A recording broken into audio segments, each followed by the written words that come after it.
오늘은 86쪽 공부의 종류. 우리나라는 어떻습니까? 대답 잘하면 똑똑하다고 하는 사회 아닙니까?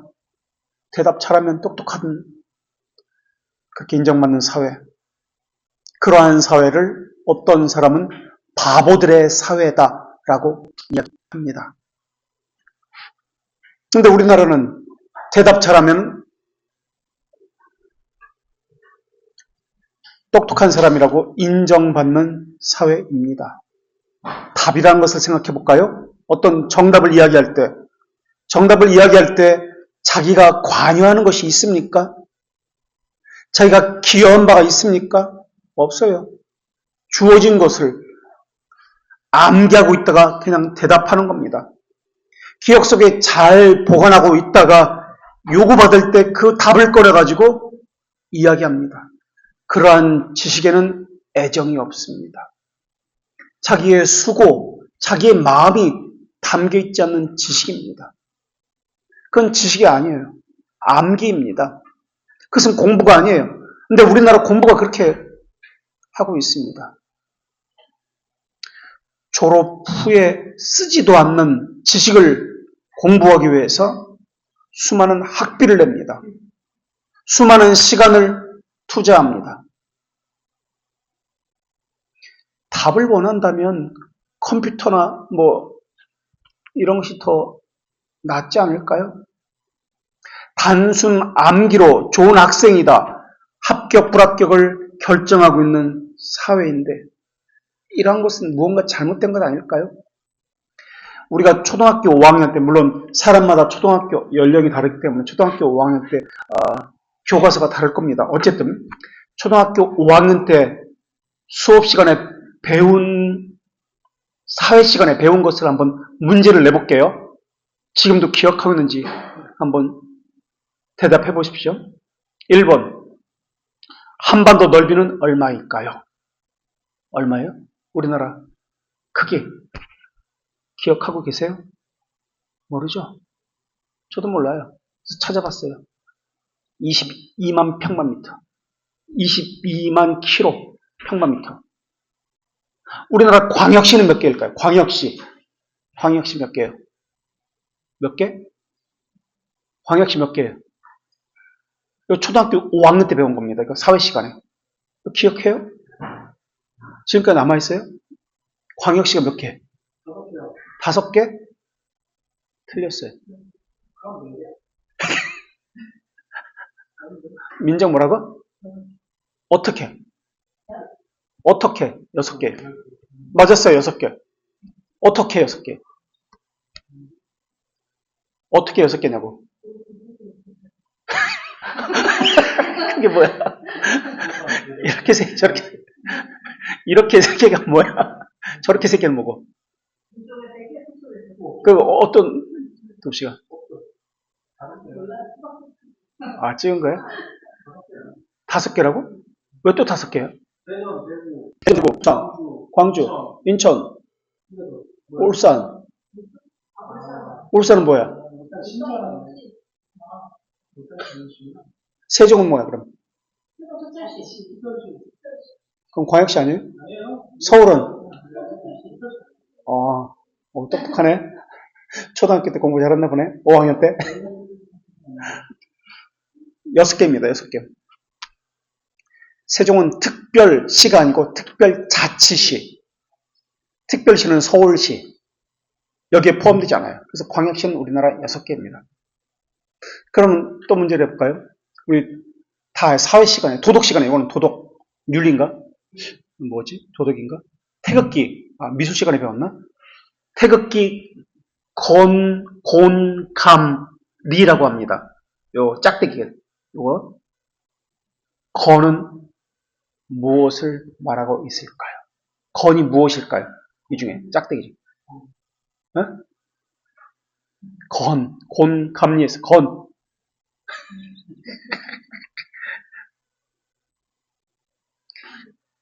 네? 하나, 둘, 셋, 넷. 1, 2, 3, 4. 몇 번이야? 어떻게 생긴 거예요, 건은? 짝대기가 몇 개야? 이게 짝대기 몇 개? 3개가 거의 확실해?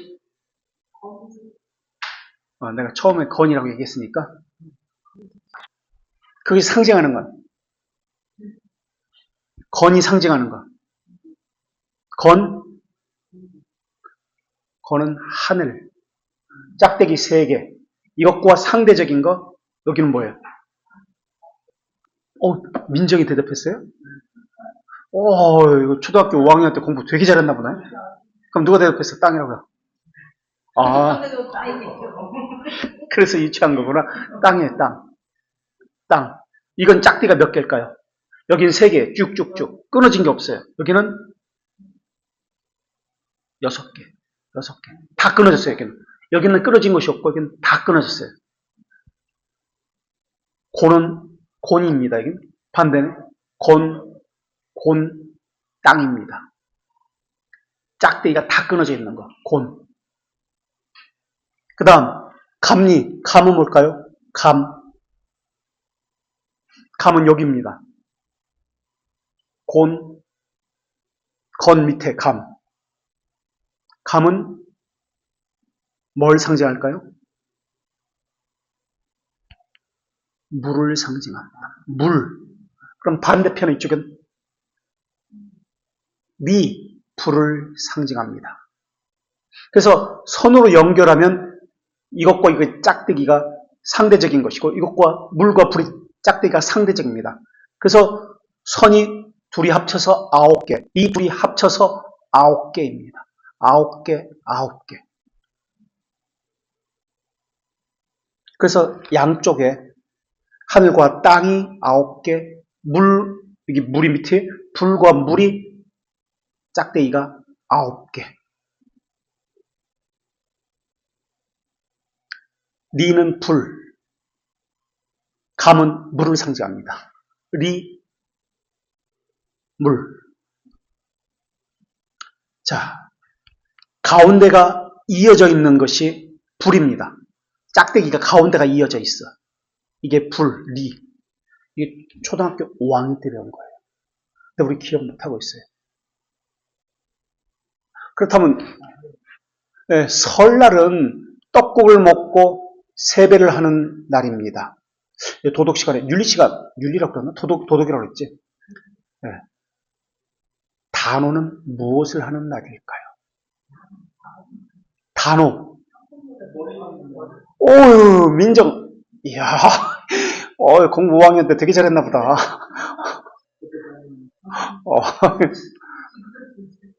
줄반장 정도는 한 것 같아. 대단한데? 그네뛰기도 합니다. 청포에 머리 감고 그네뛰기는 하는 날이 단오입니다. 그럼 부럼을 깨서 먹는 날은 언제일까요? 네? 정월대보름. 5학년 때 배웠어요. 근데 우리는 배웠지만 기억이 나지 않습니다. 잊어버렸기 때문에. 그날 들은 것은 다음날 5%도 남지 않는 것이 우리 기억입니다.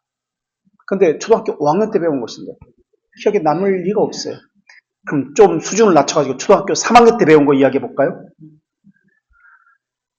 그때 배운 게 인수, 분해, 자연수, 분수를 초등학교 3학년 때 배웠습니다. 기억하는 사람 없어요. 지금 사무실에서 저도 나누기를 하는데 나누기가 너무 어려워. 0.003%를 취득세를 내고 세금을 내야 하는데 1,000만 원에 0.003% 이 계산하는 게 이게 안 돼. 계산기가 있어도 어떻게 0을 몇 개 치어야 되고 나누기를 해야 되는지 곱하기를 하는지 그게 안 되더라고요. 이야, 한국 학생은 전문가들이 그렇게 이야기합니다. 10년 후에 없어질 지식을 지금 열심히 하루에 10시간씩, 15시간씩 10년 이상을 공부하고 있습니다. 라고 합니다. 그렇게 시간 낭비하고 있습니다. 학교 때 배운 지식이 지금은 얼마나 남아있는가? 또는 도움이 되는가? 이것을 질문하고 있습니다. 공부의 초점은 암기 능력이에요. 누가 빨리 찍느냐, 암기와 더불어서 순발력 테스트. 이게 오늘 우리의 공부입니다. 교사 한 사람이 수십 명을, 저희 때는 67명, 70명 이랬어요. 한 반에. 고등학교 때도 68명 이렇게 있었거든. 우리 고등학교 때. 요즘은 안 그렇죠. 20 몇 명 있죠. 어쨌든 수십 명 앉아놓고 일방적으로 강의해요. 그게 공부예요. 동물의 세계에서 배움이 있을까요? 없을까요? 동물의 세계도 배움이 넘쳐납니다. 둥지를 떠날 때 어미새가 새끼들에게 나는 법을 알려줍니다. 침팬지는 도구를 사용해서, 이게 호두나 이런 사과 같은 거 딱딱한 견과류를 먹을 때 돌을 어떻게 사용해서 깨트려 먹는지 이런 것을 가르쳐 줍니다. 수영하는 법, 오리들은 사냥하는 법, 사자나 호랑이들은 이런 것들을 필요한 모든 것을 어미가 새끼에게 가르쳐 줍니다. 사람도 마찬가지인데요. 조선시대에 왕도, 우리는 텔레비를 보면 왕은 편하게 잘 먹고 편하게 자기 마음대로 그냥 연애나 하고 이렇게 할 줄 아는데 그렇지 않습니다. 신하들과 왕은 하루에 3번씩 공부를 했습니다. 왕이 하는 공부를 경연이라고 이야기합니다. 왕이 하는 공부는 신하들과 조선시대 했던 공부는 주입식, 암기식이 아니에요. 토론식 공부입니다. 토론식. 그래서 왕이 직접 신하들, 영의정, 좌의정, 판서들과 하루에 3번씩 경연을 했습니다. 그래서 공부했어요. 토론의 대상자는 당대 최고의 석학들이에요. 그래서 조선왕조 1392년에 세워졌는데 한일합방 되기까지 1910년까지 510년인가요? 500년 이상을 1392년부터 이 공부법을 지속적으로 해왔습니다. 물론 스승에게 주입식 공부도 있었지만 거의 그런 것이 없었어요. 경연입니다. 경연. 그래서 조광이라고 해서 새벽 5시부터 7시까지 공부합니다. 조광, 새벽에. 첫 공부입니다. 그 다음에 주광이 있습니다. 오전 11시에서 오후 1시까지 2시간 주광을 합니다. 그 다음에 석강이 있습니다. 오후 2시에서 4시까지. 3번의 공부를 매일 했어요. 이게 왕입니다. 그리고 이런 정기적인 공부에 왕이 필요로 수시로 소대, 야대라는 공부를 했습니다. 신하를 불러가지고 보충 수업과 같은 것이었어요. 특강과 같은 것. 토론식 공부에서 자연스럽게 정책이 결정되기도 하고 판서와 정성들과 모여서 세미나가 되었습니다. 우리가 텔레비 볼 때는 왕은 아무것도 안 하는 것처럼, 공부 안 해도 되는 것처럼 그냥 놀기만 하고 연애만 하는 것처럼 보이지만 그렇지 않습니다. 하루 종일 공부했던 것이 왕입니다. 그 외의 시간은 상소문도 읽어야 되고 그것에 답변도 해야 되고 하루가 부족할 정도였어요. 그래서 영조는 제위시간에 3,400번 경연을 열었다고 그렇게 이야기합니다. 그래서 영조의 학식이 너무 뛰어나가지고 신하들이 오히려 왕에게 배웠다고 그렇게 기록이 남아 있습니다. 반대로 공부를 싫어했던 사람도 있었는데 왕도 있었는데 연산군도 공부를 너무 싫어했어요. 그래서 그 자체를 경연제들을 폐지했다고 이야기합니다. 이렇게 왕들도입니다. 왕들도 하루 3번씩 토론식 공부를 했습니다. 한일합방 1910년 한일합방 전까지 계속된 공부였습니다. 그럼 왕이 되기 전에는 공부를 안 했냐? 아닙니다. 세자, 왕제들도 공부했습니다. 이 세자들이나 왕제들이 공부하는 것을 서연이라고 했습니다. 세자들, 왕제들을 가르치는 관청이 따로 있을 정도였습니다. 그래서 관청에는 문신이 당대 최고의 석학들 20여 명이 배치가 되어 있습니다. 여기 교장은 영의정, 교감은 좌의정, 우의정이었어요. 우리처럼 행정만 하는 것이 아니라 영의정이 직접 가르쳤어요. 서연도 경연처럼 하루 3번의 정기 수업을 했습니다. 세자라고 대충 공부하지 않았어요. 매일 쪽지 시험을 봤어요. 쪽지 시험. 그리고 한 달에 2번 정도 정기 시험을 봤습니다. 이 정기 시험에는 아버지는 왕이 직접 참석했습니다. 그리고 이 정기 시험에는 서강원의 모든 스승, 20여 명의 모든 영의정, 좌의정, 최고의 석학들이 다 참석해서 시험을 치렀어요. 성적표가 4개의 단계의 성적표가 있습니다. 우리가 드라마를 보면은 통이요, 불이요 이런 것처럼 통은 최우수 성적, 근데 불은 낙제, 약은 보통, 조는 조금 부족하다. 이렇게 4가지 성적표를 그 자리에서 매겨가지고 창피를 무지막이 당했습니다. 그리고 이것이 기록에 남겨져 와요. 성적이 얼마인지. 세자가 공부를 못하거나 게으리하면 스승들은 가차없이 야단을 쳤습니다. 글 공부만 한 것이 아니에요. 글 공부는 이렇게 하루에 3번 하고 말타기, 활쏘기, 서예, 또 수학 같은 거, 육예라고 하는데 이런 것들을 공부했어요. 왕자들은 3살 때부터 공부를 매일 했습니다. 공부 스트레스가 엄청났어요. 그래가지고 공부 스트레스에 미쳐가지고 빗나간 사람도 있었는데 그 대표적인 사람이 사도 세자입니다. 삐뚤어졌어요. 그리고 반대로 공부에 뛰어난 왕도 있었습니다. 정조 같은 사람들. 정조는 너무 뛰어나가지고 스승을 뛰어넘어서 스승을 가르치는 그런 공부 천재가 되었다라는 기록도 있습니다. 3살 때 무엇을 배웠냐면 글을 배우는데 천자문을 배웁니다. 천자문과 예절을 배웁니다. 선비들도 마찬가지예요. 선비들도 단순히 암기 공부를 한 게 아니에요. 우리는 뭐 하늘, 천, 따지 이 암기식 공부를 했다고 생각하는데 아니에요. 근데 지금 그 얘기를 하려고 그런 거예요. 지식을 단순하게 암기하는 것이 아니라 자기 인격을 공부한 거예요. 삶에서 녹이는 체득을 목표로 한 거예요. 그래서 공부 방식이 5가지가 있었습니다. 우리가 보는 것처럼 무조건 암기하고 회초리 맞고 이 암기식 공부가 아니에요. 주의식 공부가 아니에요.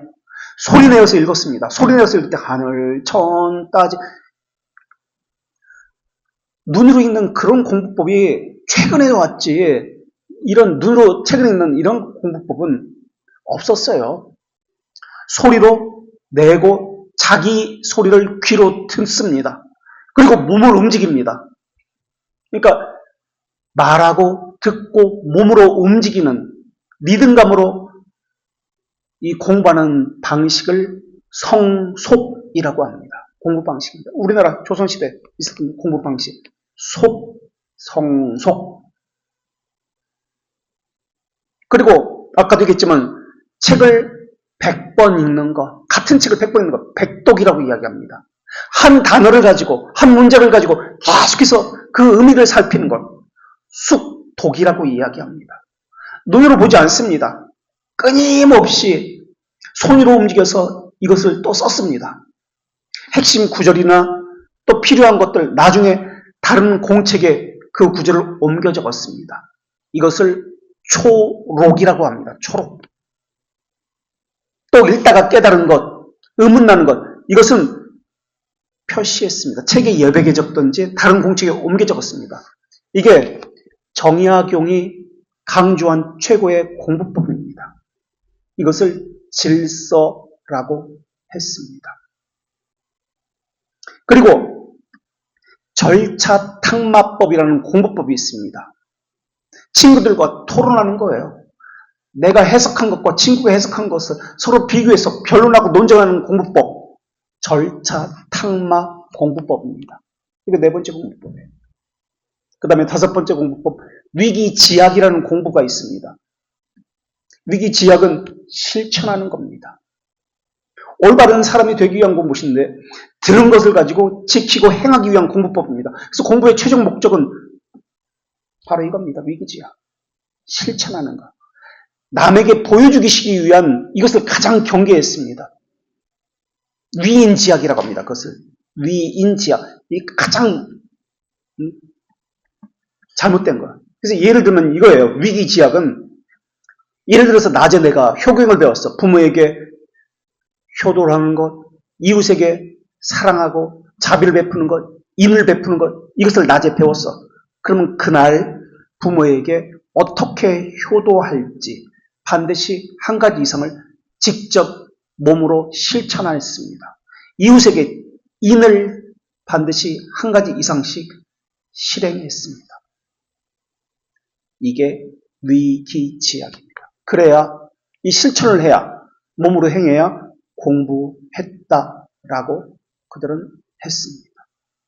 그날 배운 것을 실천으로 옮겼습니다. 입으로 소리내어서 읽고 손으로 쓰고 리듬감을 타서 몸으로 체득하고 머리로 치열하게 의심하고 변증하고 토론하고 삶에서 배운 것을 실천하는 공부, 이것이 조선시대 공부법입니다. 조선시대는 단순한 암기 공부법이 아니었어요. 마음가짐을 배우는 것, 이게 공부였어요. 사람 됨을 배우는 거 공부였어요. 어렸을 때부터 이것을 배웠어요. 5살부터 배우는 것이 소학과 동몽선습입니다. 동몽선습. 소학은 인간이 지켜야 할 도리, 효도, 이것을 소학이라고 합니다. 인성교육입니다. 예절교육을 배웠습니다. 5살 때부터. 동몽선습은 인간관계에 필요한 5가지 일륜, 이것을 배웠습니다.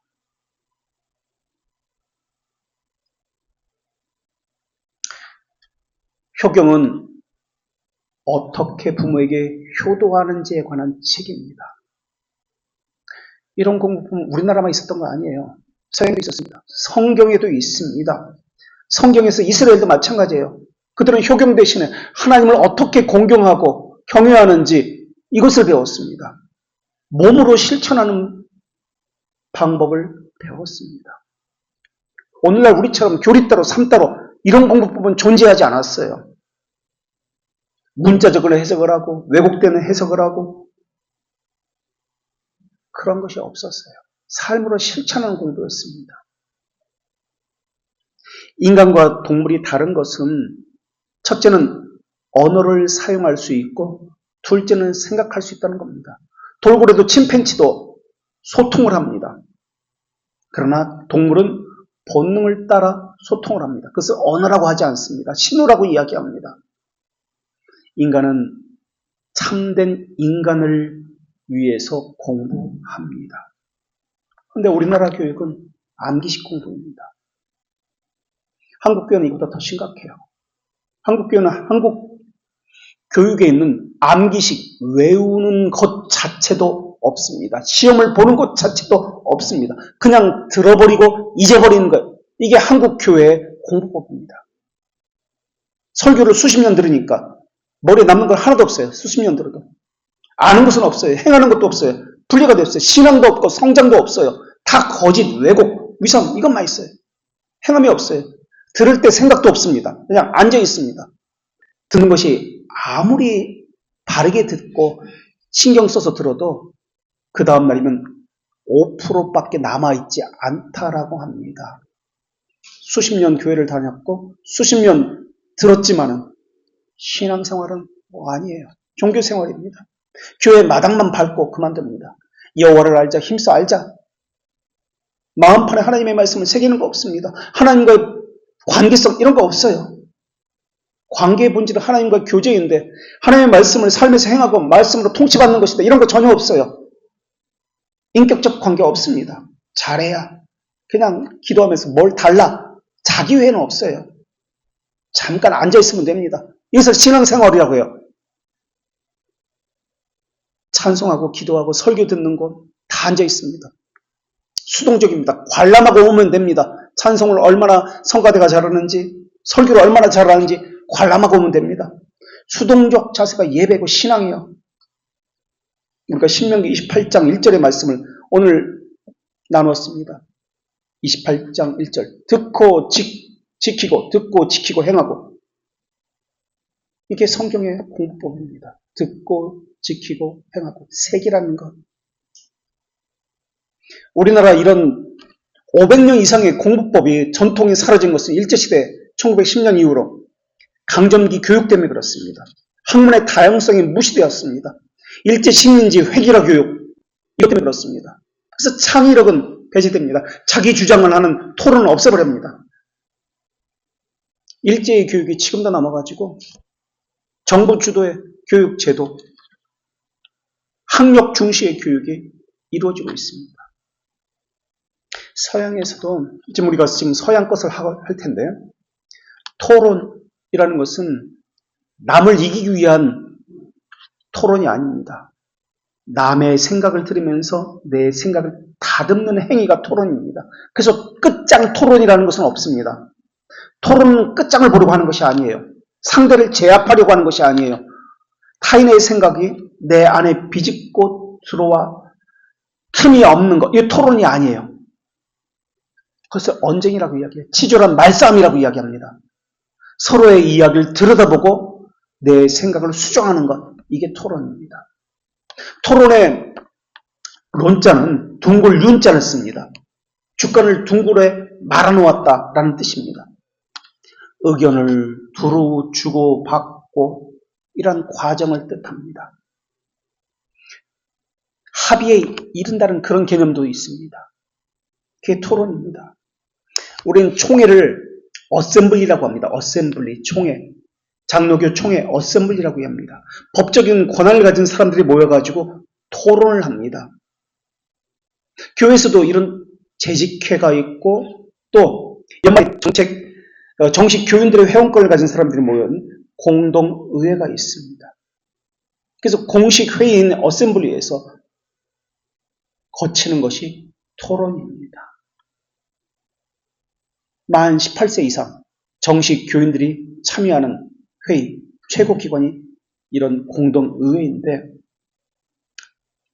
토론을 다른 말로 숙론이라고도 합니다. 숙론, 숙고해서 깊이 생각해서 무엇이 옳은지, 무엇이 하나님의 말씀인지 살피고 그것대로 지키고 행하는 것.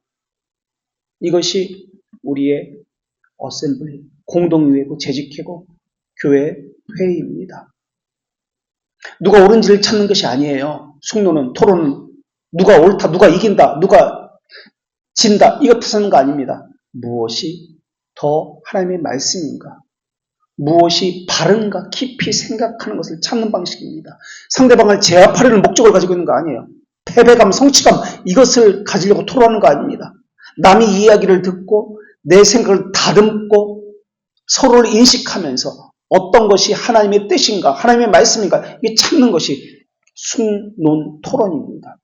이게 서양의 방식이고 우리나라의 목적은 좀 다르지만 어쨌든 그런 방법론적인 것은 일치합니다.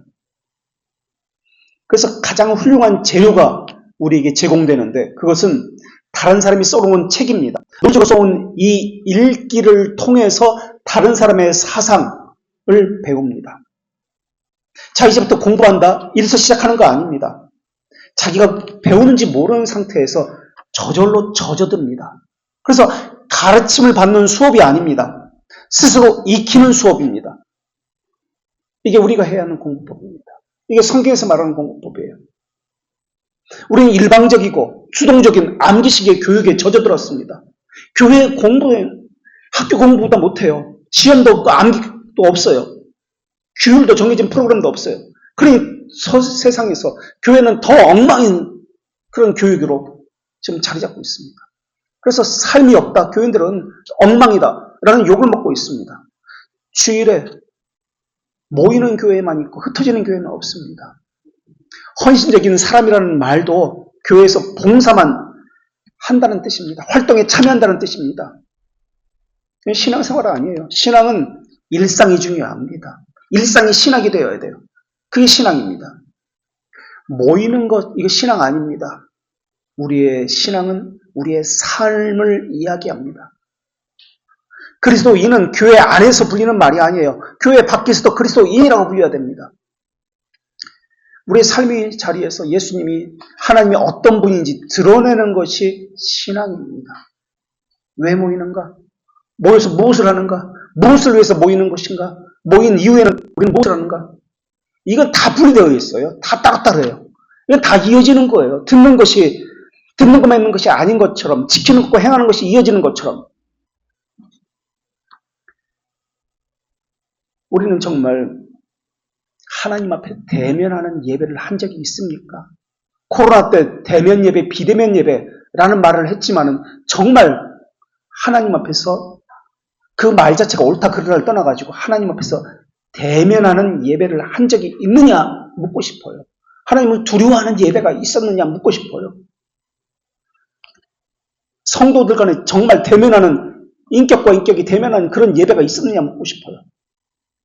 물리적으로, 가시적으로, 문자적으로 만난다, 그런 건 예배 말고, 그런 신앙 말고 하나님 앞에서라는 그 개념을 정말 지켰던 예배가 있느냐, 묻고 싶어요.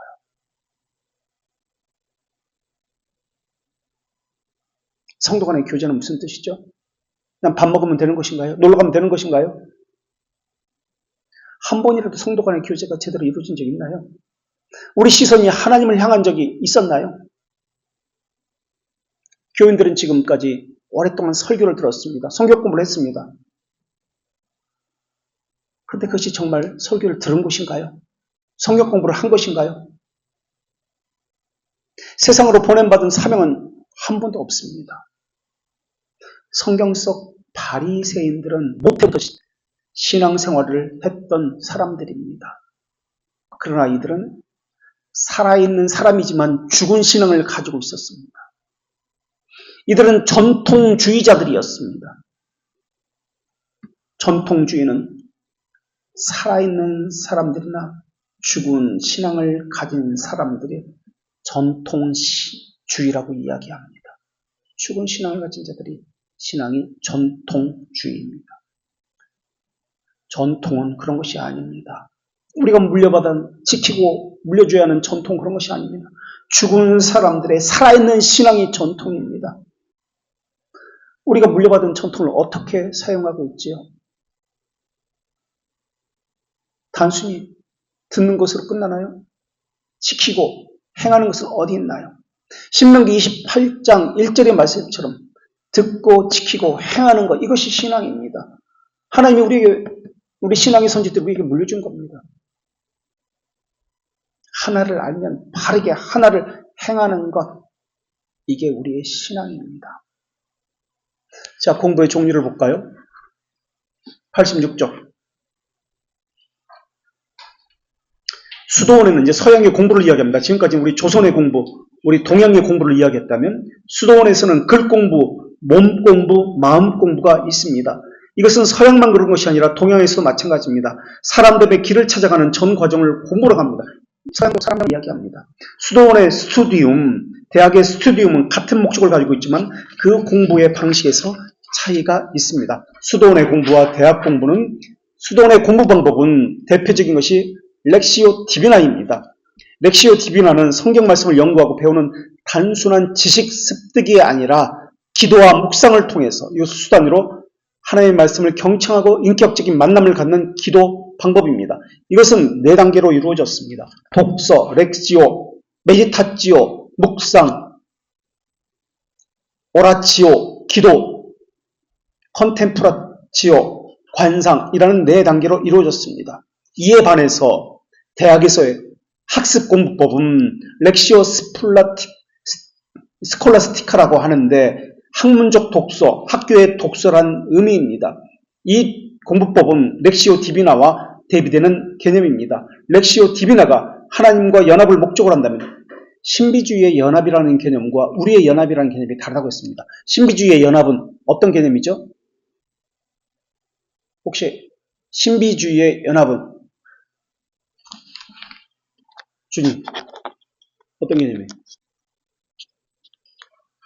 신비주의의 연합은 아까 설교 시간에도 했는데 개혁신학에서 연합이라는 말과 신비주의의 연합이라는 말은 같은 단어를 쓰지만 그 의미가 다릅니다. 신비주의의 연합은 자기를 잃어버리는 것, 무라일체, 기도를 통해서 하나님과 하나가 되는 것, 자기를 잊어버리는 것입니다. 개혁신학의 연합은 같은 단어입니다. 개혁신학의 연합은 하나님의 은혜에 참여하는 것을 연합이라고 합니다. 하나님의 혜택에, 그러니까 칭의, 자녀됨, 견인, 성화, 영화 이런 것을 이야기합니다. 이것을 연합이라고 이야기합니다. 렉시오 디비나가 하나님과 연합을 목적으로 한다면 무라일체, 중세 스콜라 철학의 이 공부법은 성경을 하나님과 영적 대화의 수단이 아닌 지적인 분석과 연구 대상으로 삼는 것이 특징입니다. 하나님이 렉시오 디비나는 오늘 나에게 무엇을 말씀하시는가 묻는 읽기라면 렉시오 스콜라스티카는 객관적으로 무엇을 의미하는가 파헤치는 지성적 읽기입니다. 근데 이제 중세 대학에서 스콜라스티카를 했지만은 믿음이 지식을 인도할 뿐 지식이 믿음을 앞서거나 지식이 믿음보다 위에 있다. 이것은 아닙니다. 믿음이 위에 있습니다. 믿음이 지식을 인도하는 방식을 취하고 있습니다. 그래서 오늘날과는 좀 달라요. 자, 렉시오 스콜라스티카. 목적은 만남과 렉시오 디비나는 하나님과의 연합을 추구합니다. 자기를 잃어버리는 것. 그러나 렉시오 스콜라스티카는 객관적 지식을 습득하는 것을 이야기합니다. 체계를 수립하는 것. 그래서 중세시대의 공부는 체계라고 말씀드렸습니다. 체계. 우리 교리문답서와 신앙고백서 공부도 체계입니다. 체계. 자, 태도. 수동적이고 관상적이다. 그냥 듣기만 해요. 렉시오 디비나. 렉시오 스콜라스티카는 분석하고 능동적이고 그렇다. 대상은 주로 성경인데 스콜라스티카는 신학, 성경을 포함해서 서적, 논문, 주석 모든 것이 스콜라스티카의 재료다. 결과는 기도와 삶의 변화, 지혜다. 라틴어로 뭐라고 그랬죠? 라틴어로 지식에는 4가지 것, 기독교 강의는 4가지 것이라고 설명하고 있습니다. 그래서 신비주의자들이 말하는 지식과 우리가 말하는 기독교 강의에서 말하는 지식은 다르다고 했습니다. 우리가 말하는 지식은 어크날리지, 라틴어로는 컨용지오라고 했습니다. 인식, 과정을 중시하는 것, 컨용지오라고 했습니다. 그러나 이들은 특별한 통찰력인 신비주의자는 특별한 통찰력인 사피엔티아라고 했습니다. 특별한 통찰력. 다른 사람은 모르는 나만 가지고 있는 특별한 인생의 통찰력. 하나님과 연합. 영지주의예요. 영지주의. 렉시오 디비나는 그저 88쪽 읽고 묵상하고 관상하기만 하지만 렉시오 스콜라스티카는 헬라 원문에서 그 단어가 어떤 의미인지 확인하고 가장 정확한 단어를 택해서 해석을 하고 구원론, 이것은 기독론, 그리스도론이다 같이 조직신학적 주제와 연결해서 체계화하는 작업입니다. 성경을 하나의 텍스트로서 객관적이고 논리적으로 분석하고 학문적 방법입니다. 그래서 중세 대학의 교육 방법은 강의, 렉시오, 퀘스티오, 질문, 디스푸타치오, 토론. 그러니까 우리나라 경연과 비슷한 과정을 거칩니다. 예를 들어보는 겁니다. 이제 어떤 과정을 거쳐가지고 공부하는지 대학에서 태초에 요한복음 1장 1절 말씀이 계시니라. 이 말씀이 하나님과 함께 계셨으니 이 말씀은 곧 하나님이시라. 첫 번째 해야 하는 것은 단어를 분석합니다. 원어 분석. 태초에 렉시오 스콜라스티카는 학문적 독서는 성경이 뭐라고 말씀하셨는지 원어, 이 단어적인 뜻을 살핍니다. 태초에 엔 아르케라고 했는데 헬라어로 아르케. 아르케가 뭐지? 태초라는 개념이 무엇이지? 탈레스는 만물의 아르케가 물이라고 했습니다. 물. 만물에는 신들의 충만한 아낙시메데스는 공기라고 했습니다. 만물의 아르케가 공기.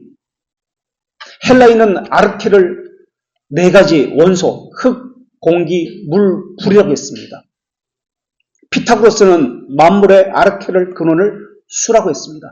그러다가 소크라테스 때는 철학은 소크라테스 이전과 이후로 나누는데 소크라테스는 자기 안에 있는 신성이 있다라고 합니다. 그래서 이데아라고 이야기합니다. 플라톤은 이데아. 어쨌든 그래서 진리와 형상으로서 또 아리스토텔레스는 이야기하죠. 자, 그래서 아르케가 무엇인지를 공부하는 거예요. 찾는 거예요. 그 단어의 뜻이 무엇인지.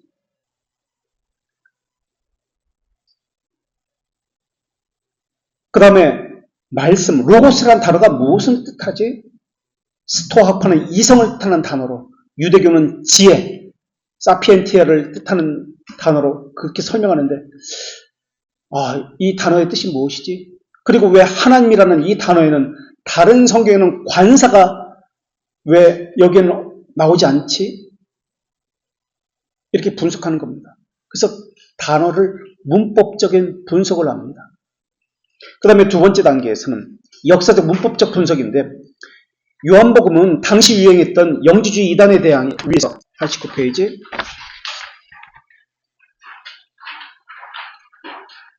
예수님의 신성을 강조하려는 역사적 배경을 검토해서 이 말씀이 무엇을 말하려고 하는지 그 의도를 분명히 파악한다.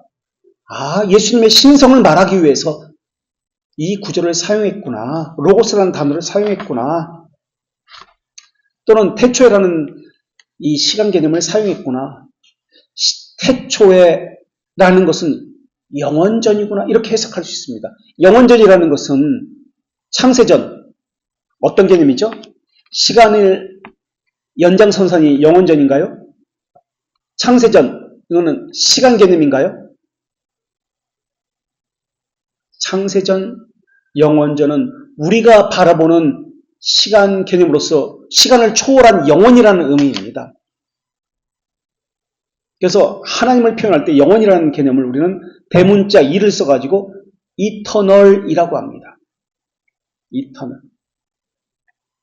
우리는 시간을 가지고 영원을 생각합니다. 그러다 보니까 우리 입장에서 볼 때 창세전, 영원전이라는 단어를 씁니다. 연장선상. 그래서 성경에서 볼 때 창세전, 영원전이라는 단어를 보면 아, 사람의 측면에서 바라보는 영혼을 이야기했구나. 이렇게 해석할 수 있어야 됩니다. 그럼 하나님의 측면에서는 시간전, 창세전, 영원전 이런 개념을 쓰지 않습니다. 하나님이 기쁘신 뜻대로 선한 기쁨대로 이런 단어로 표현해서 쓰고 있습니다. 라틴어에는 영혼이라는 단어가 세 가지 단어가 있습니다. 에테르나. 성경에 보면은 요한복음 17장 3절에 보면 영생. 또 돌트레이트 1장 4항에 보면은 영원한 생명, 영원이라는 단어가 에테르나라는 라틴어를 써서 영생이라는 단어를 표현하고 있습니다. 그래서 영원이라는 단어도 세 가지 것이 있다. 신앙 고백서를 통해서 이것도 분별할 수 있어야 됩니다. 같은 영원이라는 단어를 쓴다 할지라도 각기 말하고자 하는 뜻이 다 다르다는 것을 알 수 있습니다. 또 라틴어에 에테르나, 영생, 영원한 생명 말고 에테르남이라는 단어가 있습니다. 에테르남. 사람이 바라보는 영혼이라는 뜻입니다. 에버리스팅. 돌트레이트 1장 2항에 이거 쓰여 있습니다. 에테르남. 라틴어로 에테르남. 사람이 바라보는 영혼. 아, 창세전, 영원전. 이런 개념. 에버리스팅.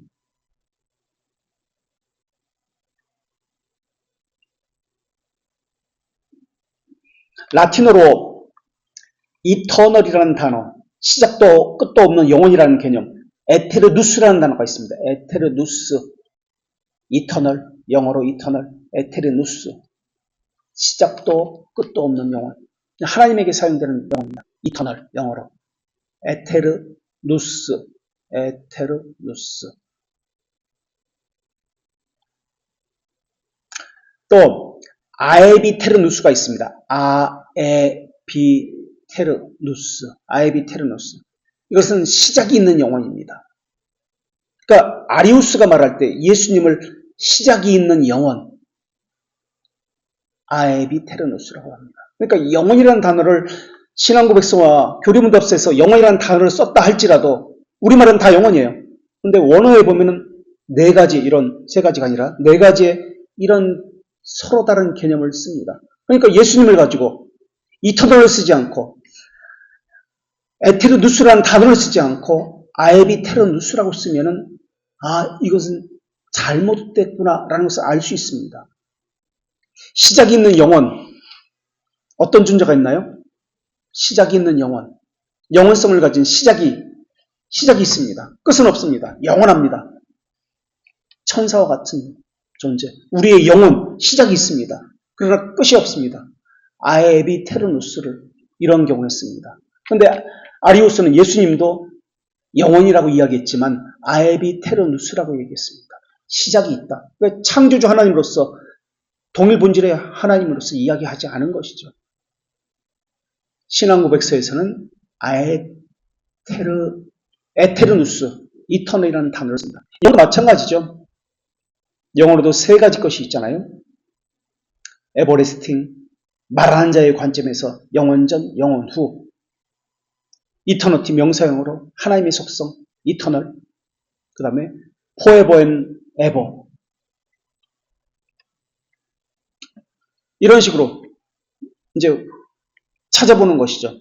그런 후 요한복음 1장 1절 9절이 요한복음 전체 서원으로서 바로 뒤에 나오는 성육신 사건과 어떻게 논리적으로 연결된지 그 구조를 파악한다. 그래서 말씀으로 오신 하나님이라는 것은 하나님이 신성과 육신을 입고 이 땅에 오셨다는 인성을 말하는 것이다 라고 이렇게 해석할 수 있게 되는 겁니다. 그리스도 예수의 이름으로 기도합니다. 예수 그리스도의 이름으로 기도합니다. 그리스도 어떤 차이라고 말씀드렸나요? 그리스도는 어떤 게 맞죠? 예수 그리스도의 이름으로 기도합니다. 그리스도 예수의 이름으로 기도합니다. 어떤 게 맞죠? 왜 우리는 예수 그리스도의 이름으로 기도합니다라고 하죠? 그리스도 예수의 이름으로 기도합니다. 틀린 건 아닙니다. 근데 어떤 차이가 있죠? 그리스도 예수의 이름으로 기도합니다. 예수 그리스도의 이름으로 기도합니다. 왜 그래요? 그거 알고 기도해야 되죠. 왜 그래요?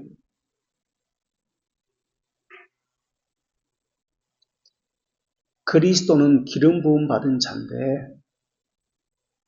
임명과 사역이 있습니다. 그리스도로 임명받았다. 임명은 영원이라는 뜻입니다. 영원 전에 임명받습니다. 창조 전에 임명받습니다. 그리스도. 사역은 시간과 관련되어 있습니다. 그래서 신성과 인성이라는 개념이 그리스도에 있습니다. 그렇기 때문에 그리스도는 중보자라는 개념이 있습니다. 신인 양성이라는 개념이 그리스도에 있습니다. 영혼과 시간이라는 개념이 함께 들어있기 때문에 그렇습니다. 그래서 그리스도 예수의 이름으로 기도합니다가 아니라 우리는 역사 속에서 구속사 속에서 우리에게 드러난 예수 그리스도 구속사 가운데 어떤 일이 있었죠? 예수님이 육체를 입고 이 땅에 오셨습니다. 그리고 어떻게 했습니까? 십자가를 지시고 부활해서 승천하셨습니다. 이게 구속의 구조입니다. 우리의 역사 가운데 구속 계획 가운데 우리에게 드러난 것이 오셔서 승천하셨습니다. 그래서 예수 그리스도의 이름으로 기도합니다. 이렇게 기도하는 겁니다. 그리스도 예수의 이름으로 기도합니다. 이럴 때는 어떤 개념이죠? 삼위 동질의 하나님이 영원부터 계신 그 하나님이 라는 개념으로 먼저 기도하게 되는 거예요. 그래서 그리스도 예수의 이름으로 기도합니다. 이 의미를 알고 기도할 수 있어야 합니다. 자, 그 다음 세 번째 단계에서는 질문과 논쟁의 단계입니다. 스콜라티카의 핵심은 의문제기입니다. 다음 같은 질문을 던질 수 있습니다. 질문에 네 가지 질문이 있습니다. 순진한 질문이 있고, 첫째, 지루한 질문이 있고, 셋째, 부적절한 질문. 순진한 질문, 지루한 질문, 부적절한 질문, 네 번째, 자기 비판적 질문이 있습니다. 멍청한 질문은 없어요, 질문에는. 근데 독과점을 질문하는 사람이 계속 질문하는 이것은 막아야 됩니다. 그래서 교사가 필요할 때 그 서번트형, 카리스마형 리더가 아니라 서번트형 리더로서 섬김과 존중의 리더로서 이것을 질문에 대해서 조절을 잘해야 됩니다. 자, 질문. 하나님이 말씀과 함께 했다면 하나님은 두 분이신가? 영혼에서 서로 다른 두 분 하나님이 계셨다는 말일까? 이렇게 질문할 수 있습니다. 이건 제가 지금 만든 건데요. 그래서 여러 가지 자료를 가지고 논증을 합니다. 그래서 아리스토텔레스의 논리학이나 교부들의 신학을 빌어 본질은 하나이나 위격은 구별된다. 삼위일체 교리를 도출합니다. 네 번째 단계는 신학적 체계화인데 요한복음 1장 1절은 그리스도가 어떤 분인지 말하고자 하는 본문이라는 것을 이제 알게 되었습니다. 말씀으로 이 땅에 오셨다라는 것은 그리스도론이구나, 기독론이구나. 그리고 말씀이 영원부터 있었다. 말씀이 예수 그리스도 그분은 창조주와 동일한 본질을 가졌구나. 이렇게 해석할 수 있게 됩니다.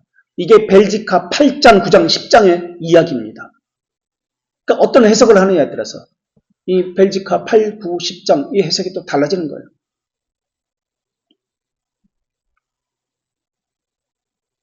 그래서 학생끼리 계속해서 질문을 하고 토론을 하고 논증을 하고 반복되어지는 거예요. 자, 대학에서 스콜라스티카가 공부법은 질문에 중시를 둡니다. 배우는 학생은 먼저 문제를 제기하고 하나하나 따져묻는 것으로 공부가 시작됩니다. 이 과정은 자기 주장만 하는 것이 아니라 논증을 하기 위해서 객관적 자료를 제시해야 합니다. 객관적인 자료, 1차 자료, 2차 자료를 제시해야 됩니다. 하나의 태자 제시되면, 주제가 제시되면 그것에 반대되는 안티태제가 주어집니다. 이런 대립을 통해서 토론해가는 방식이 스콜라스티카 공부법입니다.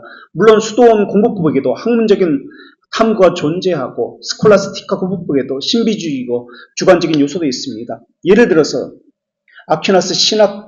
아퀴나스는 신학대정을 집필하다가 천상을 경험하고 연합이죠, 연합. 수도원 방식으로 했으니까, 렉시오 디비나를 했으니까 연합을 체험하고 지금까지 쓴 것은 다 쓰레기다 라면서 집필하지 않아서 신학대전은 미완성으로 남아 있습니다.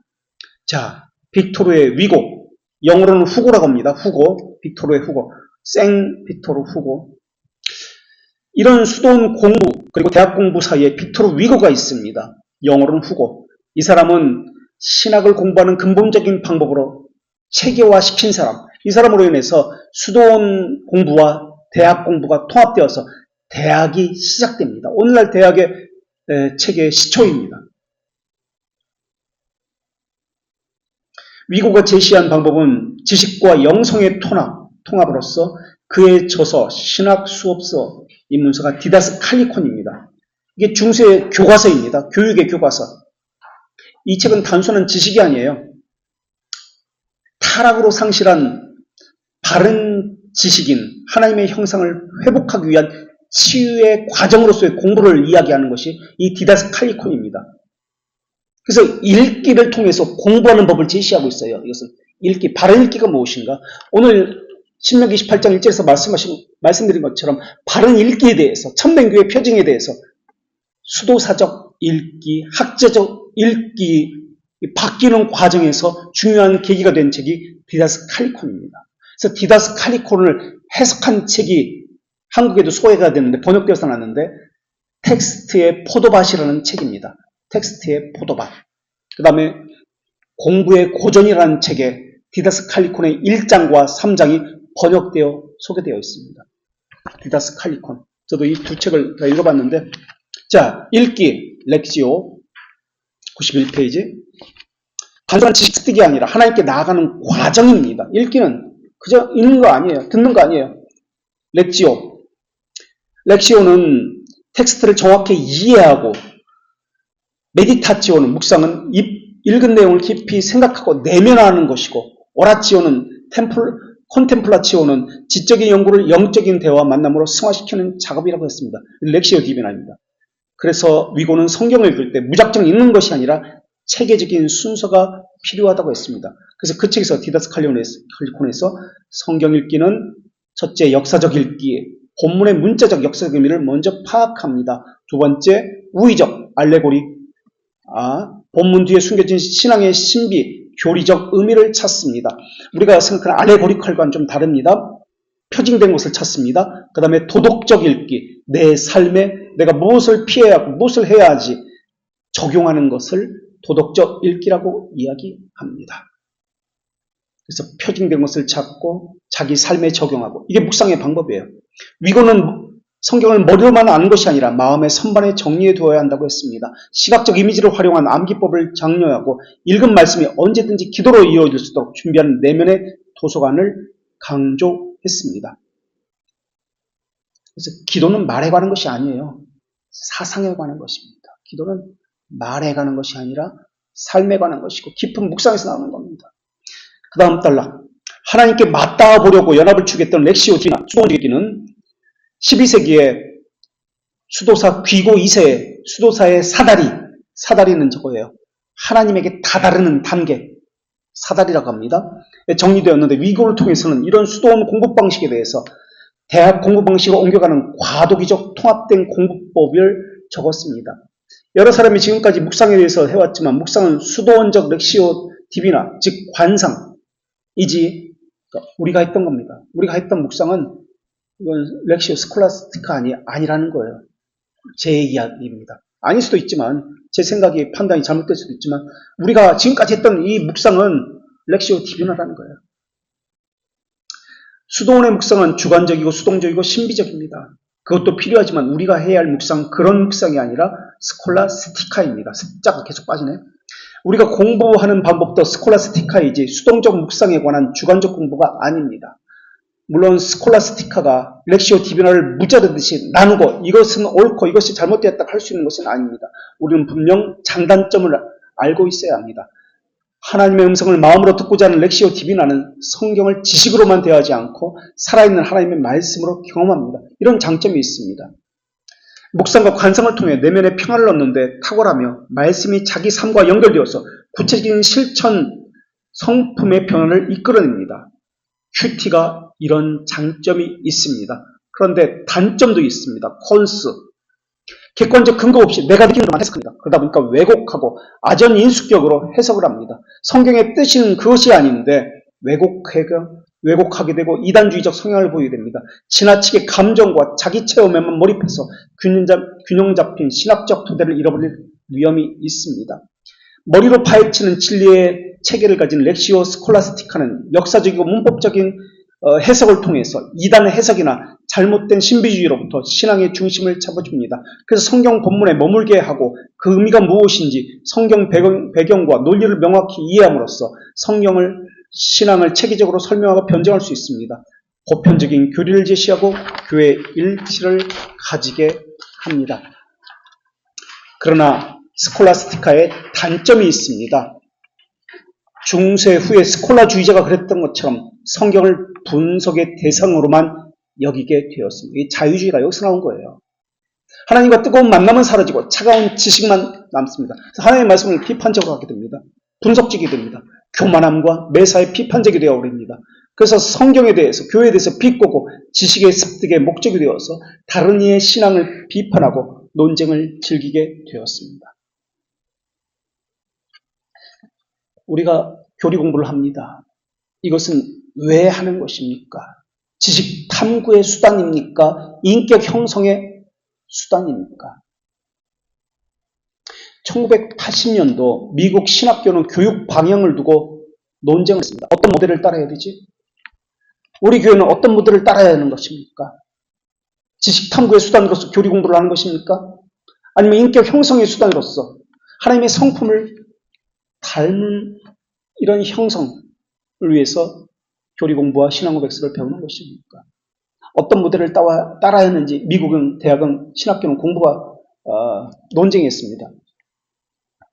그래서 그러니까 아테네 모델과 베를린 모델이 대두가 되었습니다. 두 가지 모델. 목회자 양성 전문 학교냐 아니면 아카데미컬한 신학교가 되어야 하냐라는 겁니다. 아테네 모델은 고대부터 있었던 것인데요. 기원전부터 사람을 형성하는, 인격을 형성하는 교육이 아테네 모델이에요. 소크라테스는 사람에게 지식을 주입하기보다는 이미 내재된 것을 일깨우라고 그렇게 이야기합니다. 성품 형성을 중시했던 것이 아테네 모델입니다. 절제, 정의, 지식, 사람의 의무, 실제 삶에서 빚어져야 된다. 진정한 지식, 이것은 존재, 비인과 행위, 두잉이 일치돼야 된다. 비인과 두잉이 일치된 것이 아테네 모델입니다. 그렇지 않은 지식은 거짓된 것이다 라고 했던 겁니다. 그래서 진정한 공부는 정보 축적이 아니다. 사람을 변화시키는 것이다. 사람이 변화해서 다시 빚어지는 것이다. 그게 바른 지식이다. 이게 아테네 모델이에요. 근데 베를린 모델은 그렇지 않습니다. 교양과 인격 형성도 물론 하지만은 그것이 중심이 아니야. 도구를 사용해서 관찰하고 분석하고 이론적으로 구상하는 모델입니다. 그래서 학문적인 것을 합니다. 그래서 수도원 전통의 중세 대학이 세워지게 되는데 여기서 배웠던 것은 리버럴 아츠라는 자유교양을 공부하게 됩니다. 그래서 자유교양, 리버럴 아츠를 사막사학이라고 이야기합니다. 사학은 사물과 관련된 것입니다. 그래서 먼저 소리와 말에 관한 것 공부합니다. 듣기, 말하기 이것을 공부하고 그 다음에 사물에 대해서, 질서에 대해서 공부합니다. 그래서 교양은 인격 형성입니다. 단순한 지식의 축적이 아닙니다. 이게 인문주의 정신입니다. 그래서 이 정신이 수도원 전통과 이어집니다. 그래서 르네상스에서 중요한 에라스무스에게서 이것이 이어져서 종교개혁으로 이어집니다. 근데 에라스무스는 이 빅토르 위고처럼 어거스틴 수도의 출신입니다. 빅토르 위고가 어거스틴 수도의 출신이거든요. 그래서 어거스틴의 사상을 물려받아서 빅토르 위고, 에라스무스, 하나님의 형상, 그러니까 인간의 회복을, 인격 형성을 공부의 중심 목표로 삼았던 겁니다. 교리 공부가 바로 이것이에요. 하나님의 형상의 회복입니다. 자, 4번. 쉬는 시간 없이 빨리 하고 끝냅시다. 4번. 프란치스코 영성파의 성경 해석과 정치적 교양. 사실 스콜라스티카는 중세에 갑자기 나타나는 공부법이 아니다. 고대 기원전부터 소크라테스, 동시대 사람들이 스피노자이거든요. 소피스트거든요. 플라톤 등 수많은 철학자부터 이어져 온 묻고 답하기식의 토론식의 공부법이다. 예수님도 제자들에게 묻고 답하기의 방식으로 가르쳤다. 후고의 공부법은 그리스 요소와 기독교적 헬라식 요소와 기독교적 요소가 히브리적 요소가 함께 들어있다. 기독교 요소로는 하나님의 형상의 회복을 공부의 목적으로 두고 있다. 이것은 어거스틴의 공부 목적을 따르는 것이다. 그래서 위고의 공부법은 헬라 전통을 따라서 네 가지로 구분했는데 이론, 실천, 기술, 논리학으로 구분했다. 여기서 말하는 철학은 오늘날 말하는 철학이 아니라 학문이라는 의미다. 그래서 이론 철학은 이것이 있고 실천 철학은 이것이 있고 기술 철학, 논리학은 이것이 있다. 위고는 이런 학문을 통해서 인간의 자연적 본성과 하나님의 신적 초자연적 은혜 안에서 참된 지식을 회복하려고 했다. 그 다음 달러 94쪽 제일 위에 당시 교회의 보수적인 수도원 세력은 이성을 강조하는 스콜라적 방식 자체가 신앙을 해칠 수 있었다고 염려했다. 성경을 영적으로 읽지 않고 논리로 분석하는 것은 불경하다고 보았다. 그러나 위고 이후에 프란치스코 영성파는 이제 중세 교회에서 배우는 건데요. 이단위로 정제된 아픔을 겪었다. 프란치스코 수도에서는 보수파인 수도원 전통을 고수해야 된다고 주장하는 사람도 있었고, 그러니까 프란치스코 수도회에서 어디든 마찬가지입니다. 어떤 단체든 전통을 중시하는 보수파가 있고 새로운 사회와 발맞추어 가자라는 개혁파가 있습니다. 그래서 정통을 주시했던 것을 영성파, 보수파라고 이야기하고 사회에 맞게 변혁시켜 나가자. 이것을 온건파, 개혁파라고 합니다. 그런데 영성파, 전통을 고수하자라는 프란치스코 고수파, 보수파가 이단위로 정제가 됩니다. 그 이유는 양대 산맥이었던 도미니카 수도사는 아퀴나스가 도미니크고요. 이쪽 프란치스코 수도사와 양대 산맥인데 도미니크 수도사에 의해서 이단위로 정제가 됩니다. 그래서 토마스 아퀴나스와 대적자가 라이벌이 누구냐? 빅토르 후고입니다. 그래서 양대 산맥인 스콜라 철학의 양대 산맥인 프란치스코 영성파, 고수파가 사라지게 됩니다. 그 이유는 빅토르파이 지나가고요. 95쪽으로 갑시다. 이제 교황 요한네스 22세와 맞붙은 거예요. 영성파는, 고수파는 교황이 95페이지 성 프란치스코 회칙은 청빈이거든요. 청빈. 도미니크도 청빈이잖아요. 탁발수도에 수정하거나 해석할 권한이 없다고 주장했다. 자신들의 엄격한 규칙이 복음 그 체제로 믿었다. 이것을 완화시키려는 교황의 명령을 거부했다. 그러면서 영성파는 12세기 신학자, 종말론자 요아킴의 사상을 수용했다. 그러면서 요아킴이 뭘 했냐면 부패한 교회에 멸망한다. 예수님이 재림하신다 라고 하면서 교황을 적대시했다. 그로 인해서 보니파치오 8세, 우리가 잘 아는 성지 수용권 논쟁, 프랑스 세 번째 성지 수용권 논쟁, 필리페 4세와 논쟁이 유명한 사람인데, 우남 쌈탐이라는 직서를 통해서 필리페 4세를 출교시켰지만 결국 필리페 4세에게 무릎을 꿇고 도망가죠. 그러면서 나온 사건이 아비뇽 뉴스, 프랑스로 교황청이 옮겨오는 아비뇽 뉴스 사건이 이루어지고요. 그 다음 달라 필리페 4세에 의해서 프랑스 교황 요한 22세가 세워졌는데, 직서를 통해서 예수님이 아무것도 소유하지 않았다고 주장은 이단 사상이다. 그래서 영성파에 대해서 박해를 하고 영성파를 화형에 처했다. 그 이야기가 움베르토 에코의 소설 장미의 이름으로 배경이 되고 있다. 96쪽 신앙의 존재와 실존. 건전한 교리를 아는 것은 실제 경건이 아니다.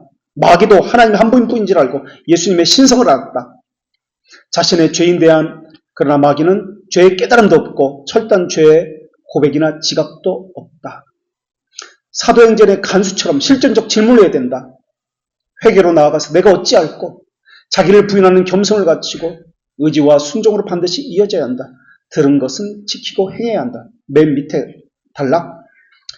성경에서 가난이라는 의미는 마음이 가난하다는 뜻으로 물질을 다 버리고 거부하라는 뜻이 아니다. 자기를 부인하라는 말이다. 겸손한 자세를 항상 유지하고 하나님을 의존하는 삶을 살라는 말이다. 프란체스코 영성파는 문자적인 해석을 했기 때문에 잘못된 길로 갔다. 97페이지.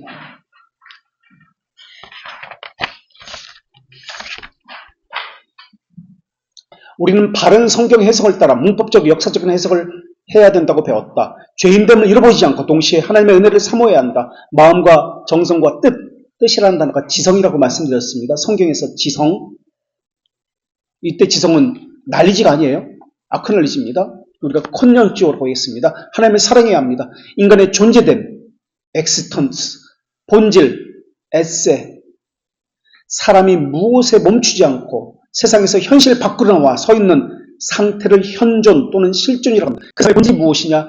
삶으로 드러나는 것이 실존이다, 현존이라고 했습니다. 그 다음 단락. 인간의 에센티아라고 하면 육체의 환경이 변해도 변하지 않는 인간 다음의 핵심을 의미합니다. 인간의 인간됨, 핵심, 에세. 신앙은 자기 감정, 자기 상황에 따라 변하는 것이 아니다. 믿음은 항상 견고하게 하나님에 대해서 고정된 상태로 가지고 있어야 한다. 그것이 삶에서도 그대로 나와 유지되어야 한다. 자기 상황이 안 좋다고 또는 자기 감정이 상했다고 교회를 멀리하거나 주어진 의무를 하지 않는다면 이것은 애초부터 신앙이 아니기 때문에 그렇다. 현존 또는 실존이라는 단어는 단순히 인간이 태어난 것에 머물지 않고 세상 밖으로 나와 스스로가 사람됨을 증명하며 살아가는 존재라는 역동적인 의미를 가지고 있다. 그래서 엑스텐시아는 엑스 밖으로와 시스텔에 서다가 합쳐진 단어로 구성되어 있다. 그래서 이것이 벨지카 22장의 가르침이에요. 올바른 믿음이 하나님에 의해서 우리에게 부어질 때 성령께서는 우리 심령 코르의 믿음을 불태우신다. 킨들하신다. 이게 벨지카 22장의 가르침입니다. 고정되어진다. 예수 그리스도에게. 벨지카 24장 1항에서 참된 믿음을 갖게 되고 예수 그리스도 외에 다른 것을 추구하지 않습니다. 예수 그리스도 안에 뿌리를 내리고 고정시킵니다. 벨지카 24장이에요. 그래서 예수님만이 우리의 유일한 이유고 조건이 됩니다. 97페이지 마지막 단락. 하나님이 주님으로 믿고 있다면 무엇으로 그것이 어떻게 증명될 것인가? 그것은 당신의 실존으로 증명된다. 당신의 실존, 엑시스텐시아는 당신이 누구인지 에센티아를 증명하는 좋은 증거다. 그래서 현존, 실존으로 이것을 번역한다. 그래서 기독교에서는 처음에는 지식, 콘용지오라는 단어를 쓰면 그 이후에는 지식이라는 단어가 안 나와요. 지식을 어떤 단어로 바뀌었다고요? 현존, 실존으로 바꾸어서 존재라는 단어로 바꾸어서 기독교 강요에서 설명하고 있습니다. 그래서 연결된 거예요. 그래서 현존이라 실존으로 번역된다. 사람은 인간이라는 본질, 에센티아를 가지고 태어납니다. 세상 밖으로, 그래서 엑시스텐시아를 실존하며 현존하며 자신의 인격을 드러냅니다. 그 인격은 하나님의 형상을 닮은 존재로서의 인격입니다. 사람의 존재 이유와 존재 목적을 가지고 있는 사람이 그 자신의 실존을 통해서 존재 이유와 존재 목적을 보이는 것이 신앙입니다. 그래서 존재와 존재됨, 실존은 동일하게 이어져야 됩니다. 사람의 존재 이유는 사람 자신과 피조물에 드러나는 하나님의 영광을 기뻐하고 하나님과 교제하며 하나님을 찬양하며 감사하는 삶입니다. 하나님을 의존하는 실존을 통해서 내가 사람됨의 존재 목적대로 살고 있다는 것을 보여서 사람됨, 에센티아를 증명하는 것입니다. 그래서 에센티아는 설계도입니다. 본질, 성질, 정적인 개념. 그래서 설계도에 불명했던 것을 이제 생명력을 불어넣어서 실제로 드러내는 것, 이것을 현존이라고 이야기합니다. 맨 마지막 단락 보겠습니다. 아무리 완벽한 에센티아가 있어도, 설계도가 있어도 에세가 없으면 그것이 실제하지 않는 공상일 뿐입니다. 반대로 에세, 존재의 힘이 있어도 에센티아, 설교대가 없으면 그것이 무엇인지 알 수 없는 상태가 됩니다. 그래서 사람은 존재 목적과 실존은 동일한 방향으로 함께 가야 합니다. 이것이 신앙입니다. 존재 목적과 실존이 동일한 것을 바라보고 같은 방향으로 가고자 하는 것은 같은 경향성을 가지고 있기 때문에 그렇습니다. 그러니까 쉽게 말하면 오늘 우리가 신명기 28장 1절의 말씀을 가지고 이야기했습니다. 듣는 것, 행하는 것과 일치시켜야 돼요. 이게 에센티아입니다. 그게 현존이에요. 그게 신앙이에요. 믿음의 본질입니다. 그게. 듣는 것, 지키는 것, 행하는 것. 이게 듣는다는 개념이에요. 근데 우리의 한국교회 신앙 고백, 교리 공부에 그냥 앉아있는 게 전부예요. 행하는 것이 빠져버렸어요. 그러니까 학교 공부보다 더 못한 것이 되어버렸어요. 학교 공부는 시험도 있고 암기도 있습니다. 한국교회 공부는 암기도 시험도 없습니다. 암기 공부도 사실 잘못됐는데 그것조차 하지 않고 있다는 거예요. 우리의 공부는 토론식 성경의 공부법으로 돌아가서 거기서부터 다시 시작해야 돼요. 여기까지.